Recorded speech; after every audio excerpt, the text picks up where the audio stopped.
jërë ngeen jëf ci teewlu bi mbokk internet yu 5M TV Sénégal ca Louga mbir mu doy war itam moo fa daal di xew benn ndongo boo xam ni dafa bëggoon kon jëli feeraay ci la daal di faatu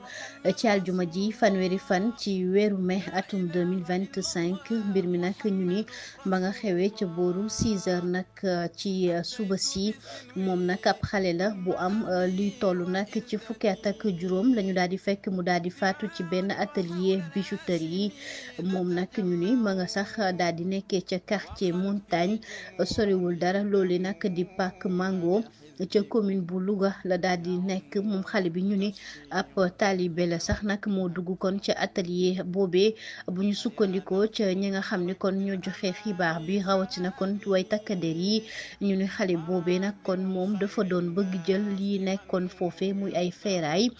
ca noone kon rek la daal di nag faatu kon mbir mi daal di rek tegu ca kawam mu daal di faatu bu ñu sukkandikoo ca ñi nga xam ni ñoo ko fekkee élément commissariat urbain yu Louga yi nag daw nañu kon ca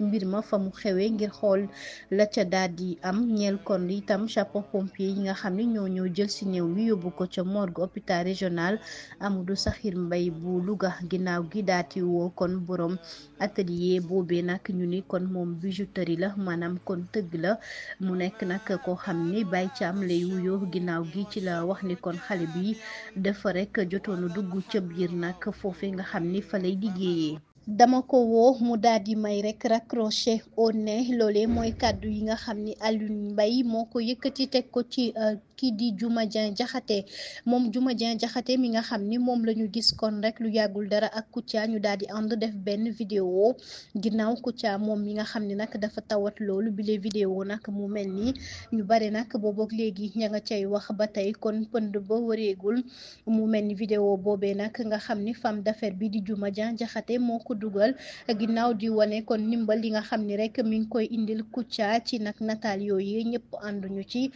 gis-gis bi Alioune Mbaye nag jege loolu Kouthia daal di wax ni kon moom àndu ci ndax bi mu woowee Diouma Dieng Diakhaté ngir nag mu dindi vidéo yooyu mu ni d'accord raccroché au nez dafa rek daal di bañ ca saasa kon ginnaaw gi moom nag mu ni Diouma Dieng Diakhaté lu tax mu def li nu mel jaaxal na ko loolu te itam ña ngay samp ab laaj rek jëm ci mbir mi ginnaaw vie privée jaamur kon kenn waru ko rek génne rawatina nag koo xam ni dafa tawat. borom njurul 15 maladies lay faj fukki jàngoro ak juróom dana faj ndoxam siti hémorroïde ballonnement diabète tension prostate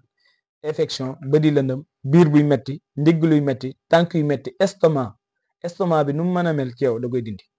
ak insomnie ak sinusite yow yëpp da koy dindi sinusite moom nu mu mën a mel ci yow bul ko opéré garab bi da koy dindi borom njurul nit mosu ko jënd te gis ci résultat yow mi nga xam ne da nga bëgg ñu seetal la defal la ñaan mën nga woowati ci numéro Dakar bi di nga ma jot incha allahu rabbi den la defal seet